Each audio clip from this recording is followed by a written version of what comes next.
Webheads, every once in a while you get that special book that you read that just blows your mind by the time you get to the end of it. Well, Three Jokers is one of those books, so let's discuss this title right now.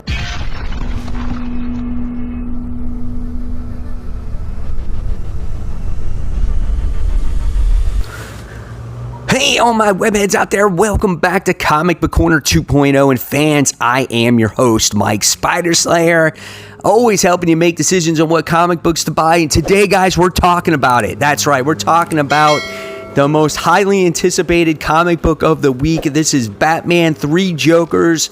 Guys, this is issue 1. Now, I just want to let you know that this is a spoiler review or discussion or whatnot. We're going to be talking about some of the things that really happened in this book. So if you have not read your copy yet, please read your copy, then come back to this video, and then you can, put your comments below or whatever the case may be. So let's talk about the artwork briefly in this book. So Jason Fabok was the perfect artist to put in this book. When you look at the details that go into all the characters in this book, it is top-notch artwork. It is phenomenal. The paneling is really well done.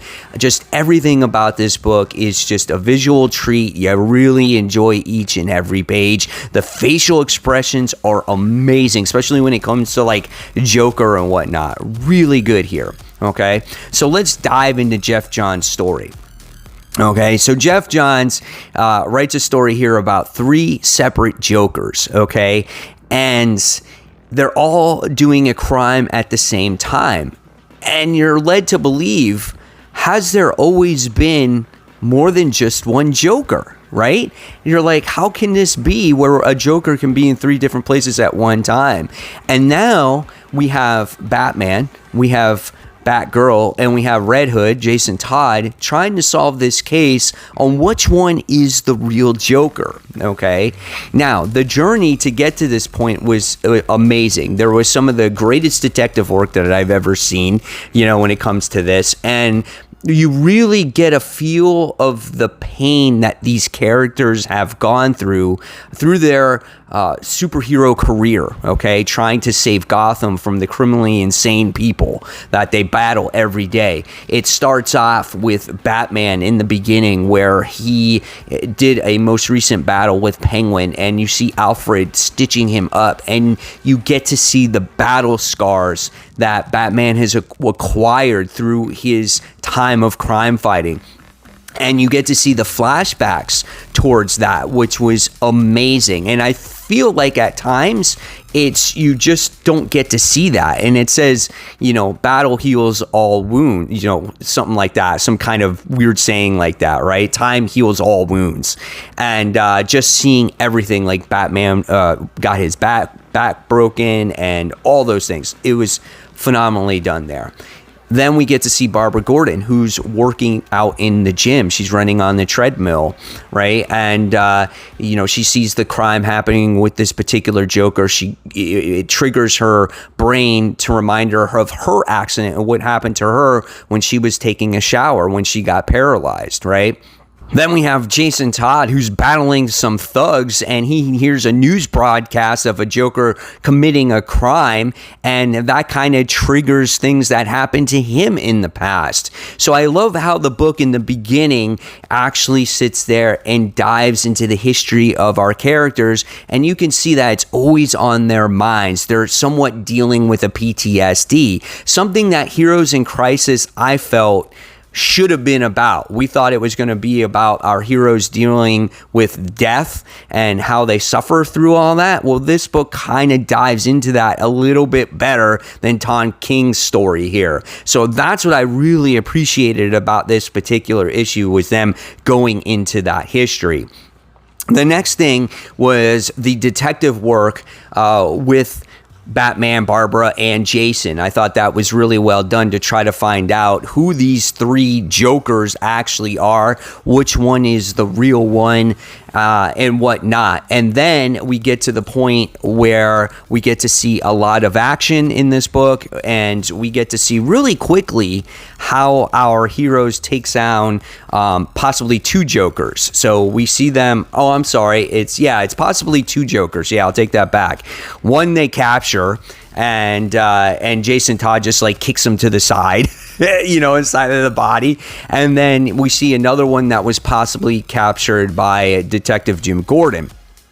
So the one thing that was really well done in this book is that we see a Joker here where he's getting under Jason Todd's skin. And I thought that scene in the book was absolutely phenomenally done. And we get to see Barbara, Batgirl, actually try to hold back Jason and be like, Jason, put the gun down. Put the gun down. Don't do it. This is not what Batman would want.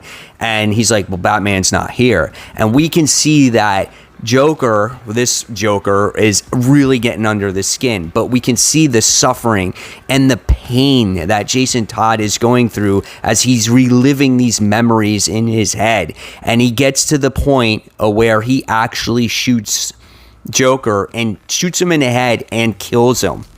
And he's just like, man, I hope he was the right one. But Barbara was really pissed off, and Jason's kind of like, well, Barbara, you tried to stop me, but when was the last time that you actually missed? So he thinks that Barbara deep down wanted that Joker to die as well. So obviously this is not the right thing that happens. Is what you should do is kill, the criminal, because that's not what Batman would do. But Jason is just on the edge, man. He's just hanging there.